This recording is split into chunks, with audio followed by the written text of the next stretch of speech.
Noong Agosto 1889 ay itinatag niya ang pandaigdig na kapisanan ng mga Pilipinista. Inanyayahan niyang umanib ang mga Pilipinong may hilig sa pananaliksik sa lingwistika, mga kawalian at politika sa Pilipinas. Di sasalang ang bibig niya ay nagpakaabala ang kanyang mga kalabang nasa Europa sa mga bagay na kapaki-pakinabang at huwag mag-aksaya ng panahon sa pagsusugal, bagay na nang minsay na daing niya kay Del Pilar. Sa kabila ng kanyang malalaking kaabalahan, ay pinilit niyang makatapos ang nobelang El Filibusterismo, nakarugtong ng Noli. Sagana sa mga panunumbat at paghihinanakit at tahasang nagpapahayag ng pagkainib sa di pagdating ng mga magagandang pangakong pagbabago. Ang Fili ay isang paglalarawan ng mga pangyayaring naghatid sa mga Filipino sa pagiging kaaway ng pamahalaan at ng simbahan. Pagkapanggaling niya sa Biarritz, buhat sa Paris, noong 1891, siya ay nagbalik sa syudad na ito at mula rito ay nagpunta siya sa Gante upang ipalimbag ang kanyang bagong nobela. Ang nagpahiram naman ngayon sa kanya ng salaping kakailanganin ay isa ring kababayan, si Don Valentin Ventura. Setyembre 1891, nang ang Fili ay lumabas sa palimbagan. Ang nobela ay inihandog niya sa alaala ng tatlong paring sina Pari Burgos, Gomez at Zamora. Nilisan ni Rizal ang Europa noong mahigit na kalahatian ng Oktubre 1871, lula ng SS Melbourne patungong Hong Kong. Inisip niyang lihim na magpasok ng mga sipi ng Fili sa Pilipinas sa pamamagitan ng mga nagsisipaglakbay, mga marino at iba pa, kaya siya ay nagdala ng mga 800 kopya.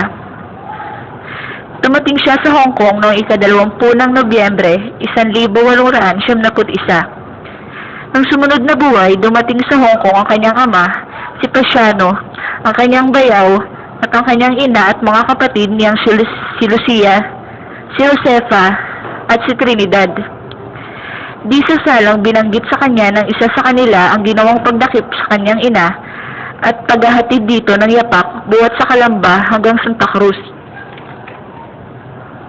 Sa kabila ng taglay na gulang at kalabuan ng mata ng abang matanda, na ang tanging salay ang hindi paggamit ng apelidong Rialonga de Rizal, kundi payang na Teodora Alonso lamang.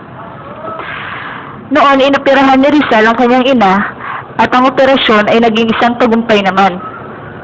Naging pinakamaligaya sa buong mag-anak, lalo na kay Rizal, ang Pasko ng taong iyon. Gayunpamay, hindi nawawaglit sandaliman sa isip ni Rizal ang mga suliranin ng kanyang bayan. Isa sa mga naisipan niyang panlunas ay ang pagtatatag ng isang bayan-bayanang Pilipino sa Hilagang Borneo, sa timog ng Kapuluang Pilipinas. Ang pagsusulatan niya at ng kanyang mga kaanak at mga kaibigan tungkol sa balak na ito ay nagpapakilala ng kanilang malugod na pagsang-ayon. Ang mga magsasaka sa Calamba na naging mga biktima ng pagmamalabis ng mga nangangasiwa ng asyenda at ang iba pang Pilipinong nagnanais mamuhay ng malaya at payapa, ligtas sa mga kalupitan ng pamahalaang Kastila, ay maluwag na tatanggapin upang doon manirahan. Sinimulan na niya ang pakikipag-unawaan sa British North Borneo Company na handa namang magkaloob ng isang malawak na sukat ng lupa para sa layuning nabanggit at inihanda na niya ang papel ng kasunduan. Nagtungo siya sa Borneo, buhat sa Hong Kong, upang magsiyasat at nakita niyang marami ng Pilipinong naninirahan doon.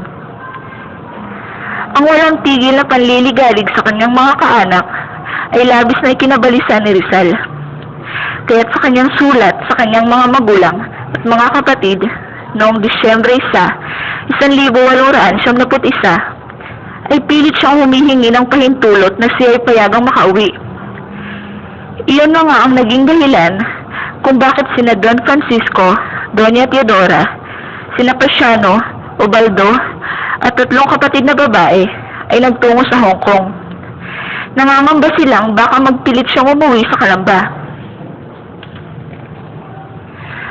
maging ang lupon sa pagpapalaganap na nasa Espanya ayon sa sulat niya sa Patnugot ng Solidaridad at sa Asosasyon Hispano-Filipina noong Marso 17, 1872 ay takot na takot tuwing babanggitin niya ang balak na pag-uwi sa Pilipinas. Datapwat waring may isang mahiwagang lakas na nagtutulak sa kanya upang sumunod sa kaway ng tadhana. Tumulak siya sa Hong Kong patungong Maynila noong ika-20 ng Hunyo taong 1872. Datapwat sumulat muna siya kay Gobernador General Despujol upang ipabatid ang kanyang pagdating sa syudad. Palibhasa ay di niya ibig kailanman na gumawa ng anumang hakbang na pailalim. Ito ay pangatlong sulat niya kay Despujol. Udyok marahil ng isang malungkot na kutob tungkol sa kahahangganan ng kanyang pagtungo sa Maynila, si Rizal ay sumulat ng 2 pangliham.